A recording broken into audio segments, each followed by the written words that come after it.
नमस्कार, आप देख रहे हैं टू जेड न्यूज। आपके साथ मैं हूं आशीष चौबे। वायदे हैं, वायदों का क्या? जी हां, सत्ता पाने की खातिर दिल्ली में सभी पार्टियों ने लोक लुभावन वायदों की झड़ी लगा दी है। बीजेपी, कांग्रेस और आम आदमी पार्टी वायदे करने में कोई कमी छोड़ना नहीं चाहती। किसी ने बिजली के बिलों को आधा करने और पानी मुफ्त देने का वायदा किया है, तो किसी ने दिल्ली को विकास का हब बनाने का वायदा किया है। और तो और दिल्ली वासियों की हर सुख सुविधा पर ध्यान देने की बात भी कही गई है इन वायदों में। अब सवाल उठता है कि सियासी पार्टियां ये वायदे पूरे कर पाएंगी या फिर ये सिर्फ वायदे ही हैं, और इन वायदों का क्या?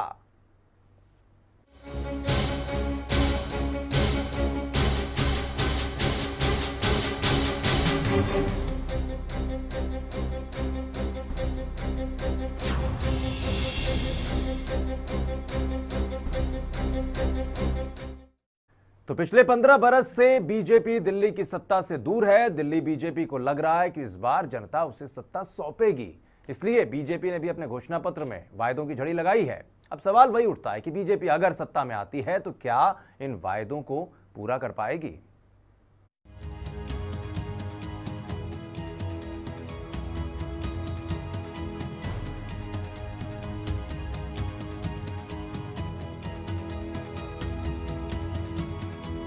दिल्ली में 15 साल से सत्ता से दूर बीजेपी ने अपने घोषणा पत्र में समाज के सभी वर्गों को ध्यान में रखकर लोक लुभावन वायदों की झड़ी लगा दी है।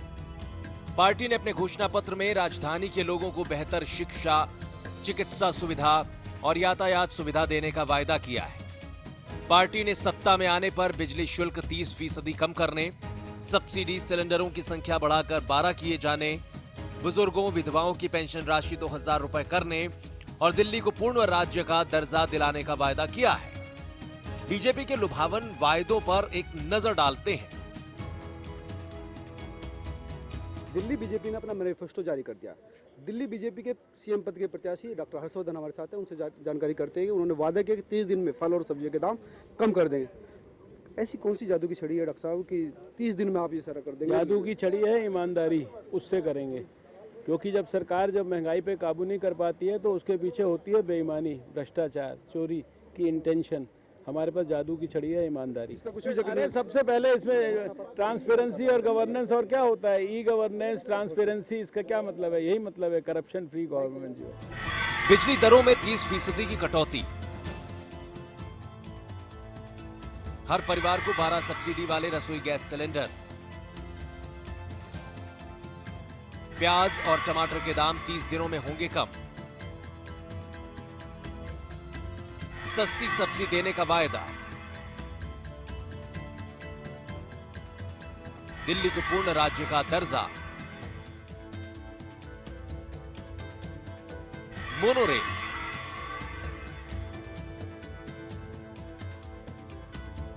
सभी नागरिकों का स्वास्थ्य बीमा, बुजुर्गों और विधवाओं को पेंशन 2000 रुपए देने का वायदा, यमुना को प्रदूषण मुक्त बनाने का वायदा, सभी जिलों में ट्रॉमा सेंटर, मोबाइल अस्पताल, सस्ती दरों पर अच्छी स्वास्थ्य सेवा, सभी क्षेत्रों में फैमिली क्लिनिक, विशेष रूप से ग्रामीण क्षेत्रों में वैट प्रणाली का सरलीकरण, सभी चौराहे फ्लाईओवर द्वारा सिग्नल फ्री और उन पर अत्याधुनिक फुटओवर ब्रिज का निर्माण, मेट्रो लाइन में नए कोच बढ़ाना और मेट्रो को बहुस्तरीय बनाना, युवा कल्याण हेतु अटल युवा मिशन की स्थापना,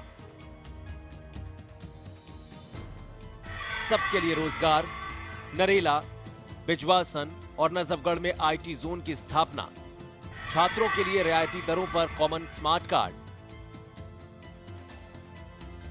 आय के मापदंड पर छात्रवृत्ति, मदरसा बोर्ड की स्थापना,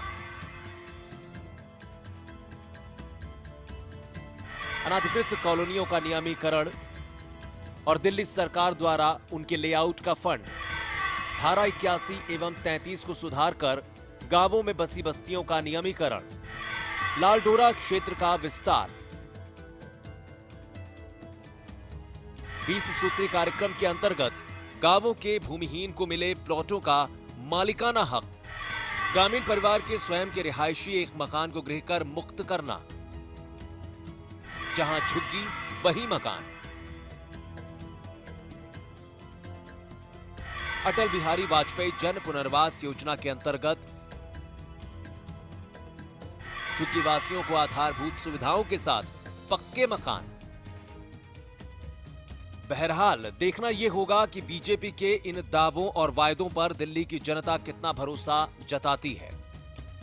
4 दिसंबर को दिल्ली की जनता अपना फैसला करेगी कि उसे किस पार्टी के वायदों ने सबसे ज्यादा प्रभावित किया है। Bureau report, A to Z news.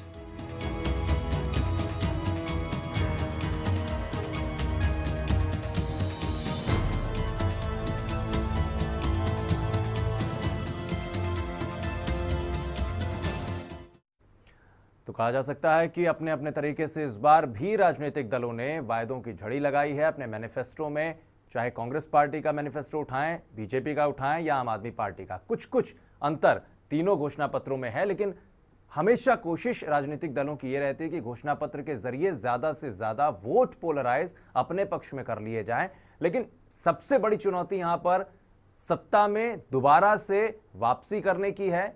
जिस तरीके से 3 साल कांग्रेस लगातार तीसरे टेन्योर को शीला दीक्षित मुख्यमंत्री के तौर पर निभा रही थी, एक चुनौती उनके सामने ये कि चौथी बार क्या इस बार वो वापसी कर पाएंगी, या बीजेपी जो कि लगातार 15 सालों से सत्ता से दूर रही है दिल्ली की, वो अपनी वापसी कर पाएगी। क्योंकि इस बार मुकाबला सिर्फ 2 पार्टियों के बीच नहीं है, इस बार त्रिकोणीय मुकाबला है। आम आदमी पार्टी के आने से दोनों ही बड़ी और दिग्गज पार्टी या नेताओं को इस बार अपने ऊपर लगभग देखा जाए तो खतरा महसूस जरूर हो रहा है कि आखिर क्या होगा। जनता के दिल में, दिल्ली की जो जनता है उसके दिल में क्या चल रहा है किसी को नहीं पता। एक छोटा सा ब्रेक लेंगे और भी तमाम जो वायदों की झड़ी लगाई जा रही है इन्हीं तमाम परतों को खोलेंगे इस छोटे से ब्रेक के बाद।